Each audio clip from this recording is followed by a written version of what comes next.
हाँ जी नमस्कार, स्वागत है आप सभी का मेरे इस YouTube चैनल पर। हमारा कक्षा 12 का चैप्टर नंबर 9 ऑप्टिक्स चल रहा था और आज हम एक इम्पोर्टेंट टॉपिक जो एग्ज़ाम की दृष्टि से बहुत ज़्यादा इम्पोर्टेंट है, बोर्ड एग्ज़ाम में लगभग हर बार क्वेश्चन जो है वो पूछा जाता है। तो आज हम पढ़ेंगे भाई सरल सूक्ष्मदर्शी। देखेंगे क्या इस वीडियो में, हम समझेंगे परिभाषा क्या है इसकी बनावट कैसे होती है, इसकी कार्यप्रणाली क्या है और सबसे इम्पोर्टेंट कि सरल सूक्ष्मदर्शी की आवर्धन क्षमता किस प्रकार से ज्ञात की जाती है। इस पर बेस आपसे डेरिवेशन भी पूछा जा सकता है और साथ में इस जो हमारे पास फॉर्मूला आएगा उस पर बेस आपसे न्यूमेरिकल भी पूछे जाते हैं। तो चलिए शुरू करते हैं आज की क्लास।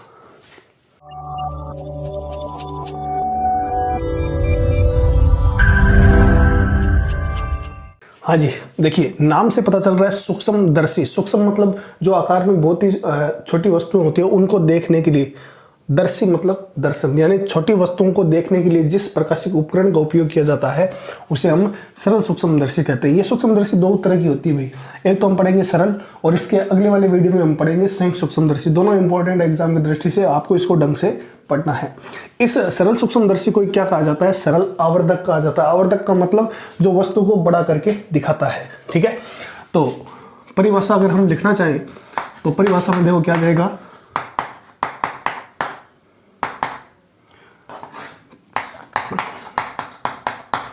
ऐसा प्रकाशिक उपकरण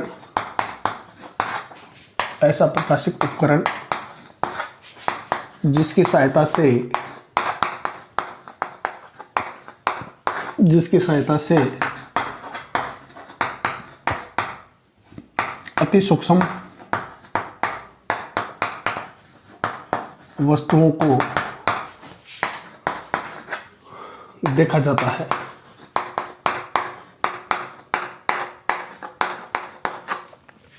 ठीक है, तो ये प्रकाशिक उपकरण है जिसकी सहायता से अति सूक्ष्म वस्तुओं को यानी उनका प्रतिबिंब बड़ा करके हमें प्राप्त किया जाता है। ठीक है, तो ये तो हो गई इसकी परिभाषा। अब देखो दूसरा जो हम पॉइंट पढ़ेंगे वो है बनावट।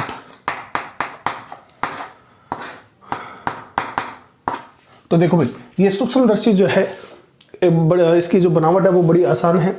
आपको इतना ध्यान रखना है कि सरल सूक्ष्मदर्शी में केवल और केवल एक उत्तल लेंस होता है। कम फोकस दूरी का एक उत्तल लेंस काम में लिया जाता है। तो ये तो हो गई इसकी मुख्य अक्ष। ठीक है, और ये हो जाएगा उत्तल लेंस। अब आपको पता है कि जिस सूक्ष्म वस्तु को देखना होगा वो लेंस के पास कहीं रखी होगी। तो यहां मान लो कोई वस्तु रखी हुई है ऐसे, इसको नाम दे देते हैं अपन ए और बी। ये इसके फोकस बिंदु और प्रकाशिक केंद्र ओ के जस्ट पास में है।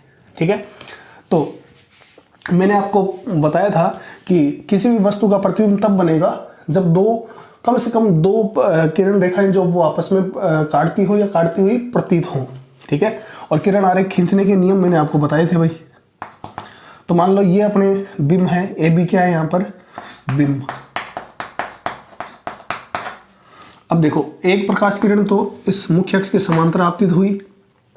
ठीक है, और वो फोकस बिंदु से होकर गुजर जाती है। तो ये हो जाएगा इसका फोकस बिंदु F। दूसरी प्रकाश किरण जो है वो इसके इस मुख्य प्रकाशिक केंद्र O से होकर गुजरती है इस तरह से। अब देखो ये दोनों किरणें जो हैं आपस में यहाँ पर नहीं काटेंगी भाई, ये हमेशा आगे बढ़ाओगे तो नहीं काटेगी। तो इस तरफ ये दोनों प्रकाश किरणें जो वो वास्तविक रूप से नहीं काटती है, लेकिन जब इन किरणों को हम पीछे की ओर बढ़ाते हैं ऐसे, ये थोड़ी सीधी बना लेना। ठीक है, इस तरह से, तो इनको पीछे की ओर बढ़ाने पर ये इस तरह से काटती है भाई। ठीक है, तो यहाँ पर प्रतिबिंब बनेगा। तो ये प्रतिबिंब हो जाएगा आपके पास A डैश B डैश। ठीक है, तो ये बनावट है किसकी? आपके सरल सूक्ष्मदर्शी की। ठीक है, तो A डैश B डैश क्या हो जाएगा? प्रतिबिंब हो जाएगा।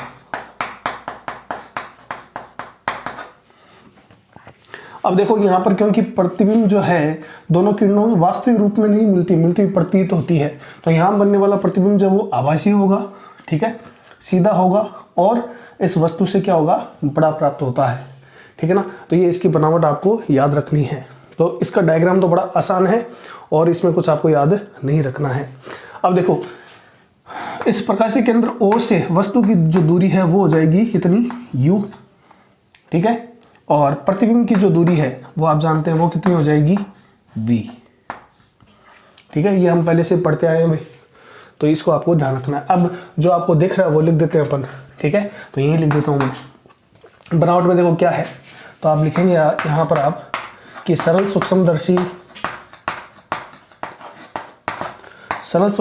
में एक कम फोकस दूरी का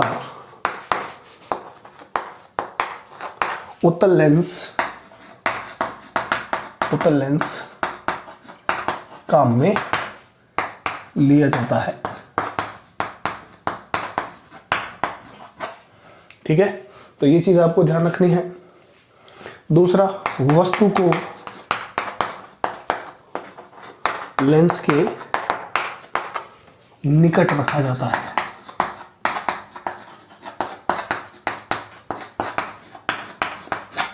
तो ये हो जाएगी इस उत्तल लेंस की बनावट।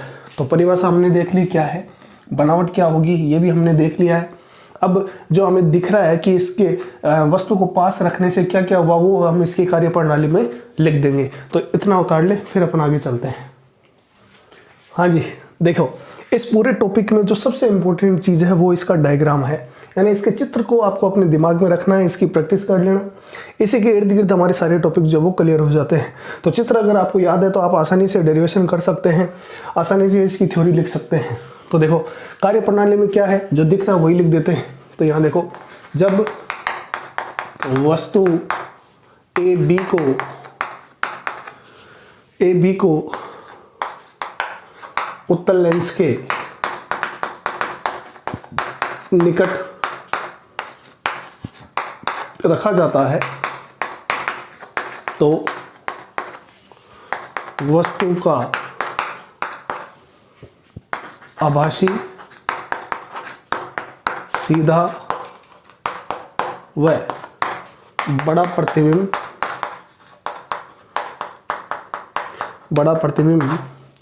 A डैश B डैश प्राप्त होता है।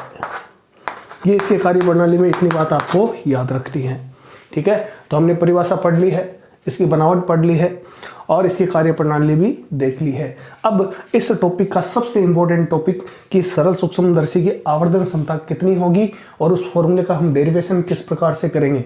तो इतना उतार लें, फिर अपन आगे चलते हैं। चित्र में नहीं मिटाऊंगा क्योंकि हमें उस डेरिवेशन को करने के लिए इस चित्र की आवश्यकता पड़ेगी। हाँ जी, देखिए इस टॉपिक का सबसे इंपॉर्टेंट टॉपिक आवर्धन क्षमता। देखो अगर हमने पहले बात की थी आवर्धन क्षमता की, तो हमने ये पढ़ा था कि प्रतिबिंब की ऊंचाई और बिंब की ऊंचाई के अनुपात को आवर्धन क्षमता कहते हैं।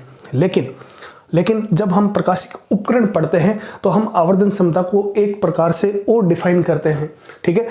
तो वो आपको ध्यान रखना है कि इस बार हम आवर्धन क्षमता को प्रतिबिंब की ऊंचाई और बिंब की ऊंचाई के रूप में डिफाइन नहीं करेंगे। तो यहाँ पर आवर्धन क्षमता जो डिफाइन होगी प्रकाशिक उपकरणों के लिए वो याद रख लेना भाई, ठीक है ना। प्रतिबिंब द्वारा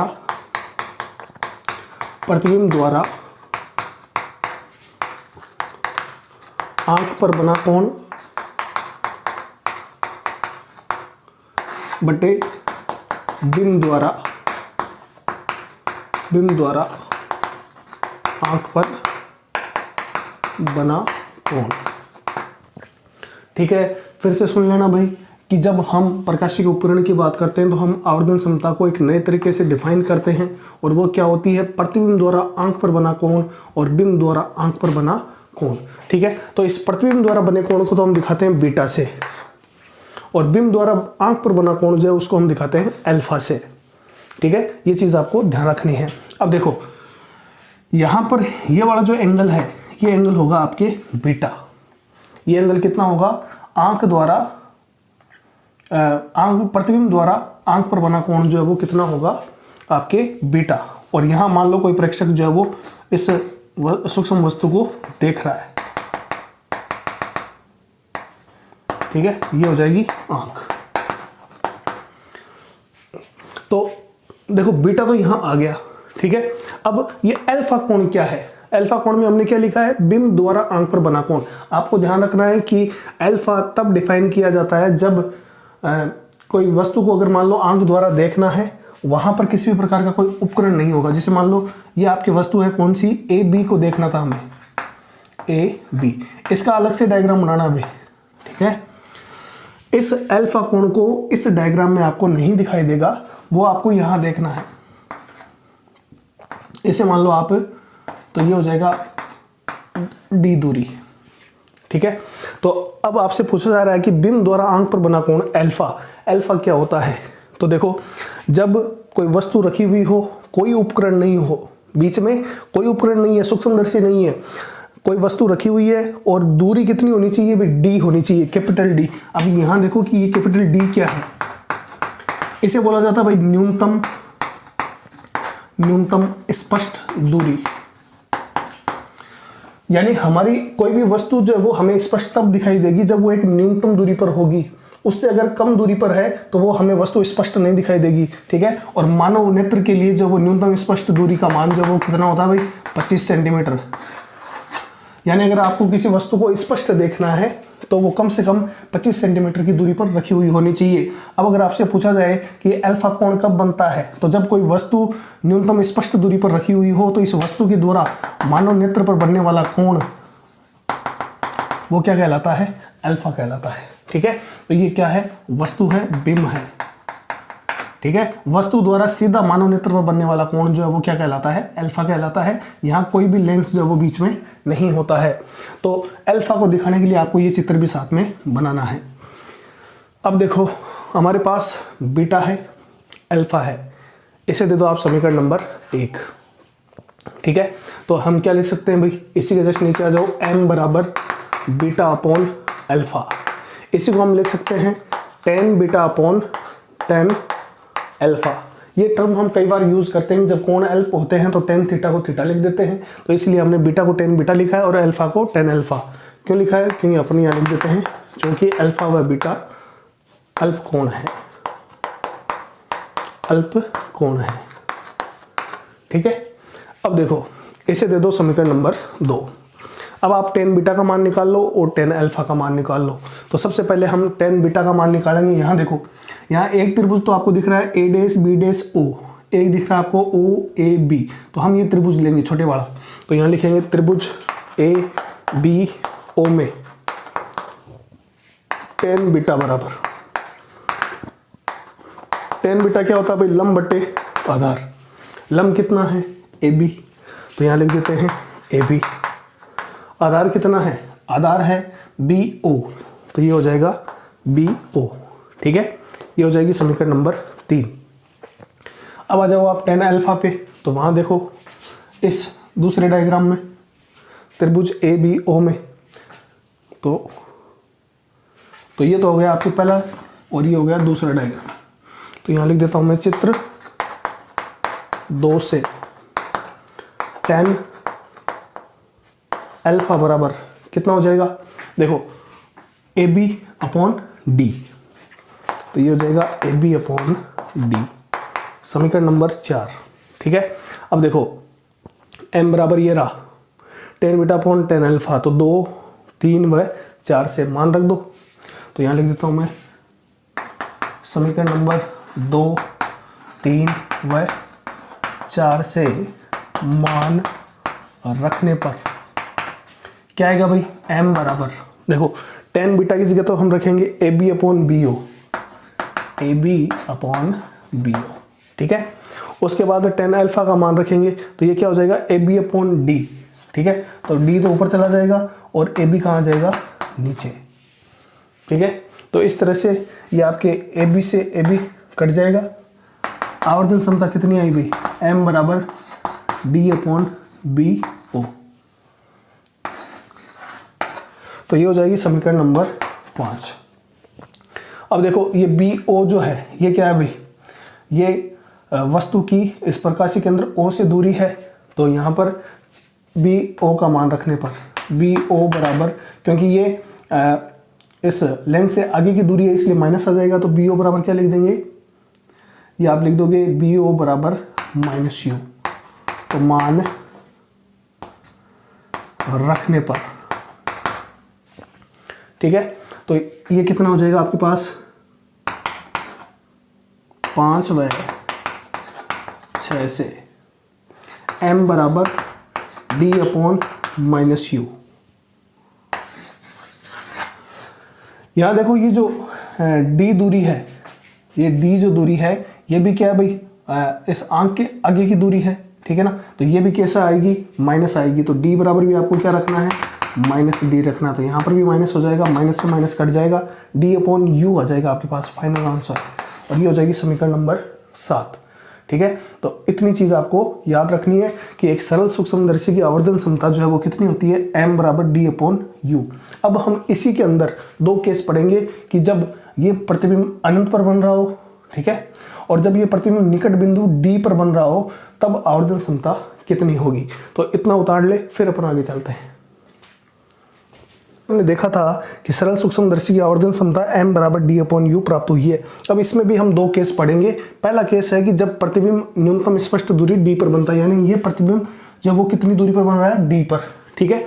तो इसका मतलब क्या हुआ कि v बराबर तो हम क्या रख देंगे, माइनस डी, क्योंकि ये भी क्या है, लेंस के आगे है, और u बराबर क्या रख देंगे, माइनस यू, ठीक है। अब देखो लेंस सूत्र क्या कहता है, लेंस सूत्र से लेंस सूत्र क्या होता है, 1/f बराबर 1/v माइनस 1/u, ठीक है। तो इसे लेंस सूत्र में आप ये मान रख दें 1 व 2 से, 1 व 2 से देखो क्या जाएगा 1/f। इस लेंस की फोकस दूरी हमने f ही मानी है, और ये फोकस दूरी इस लेंस के पीछे होती है, इसलिए इसको क्या लेना है, धनात्मक। तो 1/f बराबर क्या जाएगा, 1/v की जगह तो माइनस डी, ठीक है। एक माइनस पहले से है और ये माइनस यू आ जाएगा, तो माइनस माइनस क्या हो जाएगा, प्लस हो जाएगा। तो यहाँ कर देते हैं अपन प्लस, ठीक है। अब देखो इस माइनस से डी को उधर ले जाएंगे तो प्लस बन जाएगा। तो 1/u बराबर क्या जाएगा, 1/f प्लस 1/d। अब देखो अगर इस पूरी समीकरण को, समीकरण 3 को मैं दोनों तरफ d से गुणा कर दूं, तो समीकरण 3 को या इसको समीकरण a दे दो, ठीक है, क्योंकि हम क्रमवार चल रहे हैं यहाँ पर। तो ये b हो जाएगी और ये हो जाएगी c, तो ये हो जाएगा a व b से। तो समीकरण c को d से दोनों तरफ गुणा करने पर तो देखो क्या जाएगा, d अपॉन यू, इधर क्या हो जाएगा, d upon f plus d upon d, ये तो आएगा भाई। तो देखो यहाँ से d कॉमन आ जाएगा, d से d कट जाएगा, वापस यही समीकरण आ जाएगी। तो हमने क्या किया है, इस समीकरण को कैपिटल D से गुणा किया दोनों तरफ, तो ये d से d कट जाएगा, आपके पास क्या जाएगा भाई, d अपॉन यू बराबर 1 प्लस, भाई d से d कट गया, 1 बचा, तो 1 प्लस d अपॉन f, ठीक है। ये हो जाएगी समीकरण नंबर d। अब देखो हमने सरल सूक्ष्मदर्शी आवर्धन क्षमता पढ़ी है m बराबर d अपॉन यू, यानी d अपॉन यू की जगह हम क्या कर सकते हैं, m लिख सकते हैं। तो यहाँ आ जाएगा m बराबर 1 प्लस d अपॉन f। और विद्यार्थियों ये आपको रिजल्ट याद रखना है, एग्जाम की दृष्टि से जो है वो बड़ा इंपॉर्टेंट है। तो एक सरल सूक्ष्मदर्शी की आवर्धन क्षमता जब प्रतिबिंब कहाँ बन रहा हो, इस बिंदु d पर बन रहा हो, ठीक है। तो उस स्थिति में आवर्धन क्षमता कितनी प्राप्त होती है, m बराबर 1 plus d by f। f क्या है, इस उत्तल लेंस की फोकस दूरी, और d क्या है, न्यूनतम स्पष्ट दूरी, ठीक है। तो ये आप इतना उतार लीजिए, फिर अपन केस सेकंड की बात करते हैं, और एग्जाम की दृष्टि से बड़ा इंपॉर्टेंट है। इसको आप बार बार प्रैक्टिस करेंगे 1-2 बार, तब जाके आपको ये याद हो जाएगा। तो इतना उतार लें, फिर अपन आगे चलते हैं। हाँ जी, केस सेकंड देखो, जब प्रतिबिंब अनंत पर बनता हो, यानी यही प्रतिबिंब अगर हमें अनंत पर बनाना है तब हमारे पास किस तरह से आवर्धन क्षमता प्राप्त होगी। तो देखो अनंत पर बनेगी, इसका मतलब v का मान कितना हो जाएगा, इन्फिनिटी। u बराबर क्या रख दो, माइनस यू, ठीक है। ये हो जाएगी समीकरण नंबर a। इसी प्रकार हम वापस क्या लगाएंगे, लेंस सूत्र। लेंस सूत्र क्या कहता है, 1/f बराबर 1/v माइनस 1/u। तो a व b से मान रख दो, 1/f बराबर v की जगह 1/इंफिनिटी माइनस माइनस क्या हो जाएगा, प्लस, तो ये आ जाएगा u। 1/इंफिनिटी की वैल्यू कितनी होती है भाई, 0 होती है। तो 1/f बराबर कितना आ गया, 1/u, ठीक है। और u बराबर क्या जाएगा, f। ये हो जाएगी आपके समीकरण नंबर c। अब देखो इसका मतलब है कि यू बराबर हम क्या रख सकते हैं, एफ रख सकते हैं। कब रख सकते हैं, जब प्रतिबिंब कॉमन रहा हो अनंत पर। तो इसका मतलब आवर्धन क्षमता, तो समीकरण नंबर 7 व सी से, तो देखो आवर्धन क्षमता m बराबर कितनी थी, d अपॉन यू। यू की जगह हम क्या रख सकते हैं, f। तो सीधा सा हिसाब है। तो देखो दो केस पढ़े हमने कि जब वस्तु का अंतिम प्रतिबिंब d पर बनता है तब आवर्धन क्षमता आई हमारे पास m बराबर 1 प्लस डी बाई एफ, और जब वस्तु का अंतिम प्रतिबिंब अनंत पर बनता है तो वहां पर आवर्धन क्षमता होती है m बराबर डी बाई एफ। डी स्पष्ट न्यूनतम दूरी, f फोकस दूरी। ठीक है, तो दोनों डेरिवेशन इंपॉर्टेंट है, एग्जाम की दृष्टि से पूछे जाते हैं और इसको आपको एक दो बार प्रैक्टिस करना पड़ेगा, तब जाके आपको ये याद हो जाएगा। तो फाइनल रिजल्ट जरूर याद रखें, इसका डायग्राम याद रखें और इसकी प्रैक्टिस कर लें। एग्जाम में ये हर बार पूछा ही जाता है। तो आज का ये टॉपिक अपना कंप्लीट होता है, सरल सूक्ष्मदर्शी से संबंधित। उम्मीद करता हूँ ये क्लास आपको समझ आई होगी। मिलते हैं अगली क्लास में, तब तक के लिए धन्यवाद।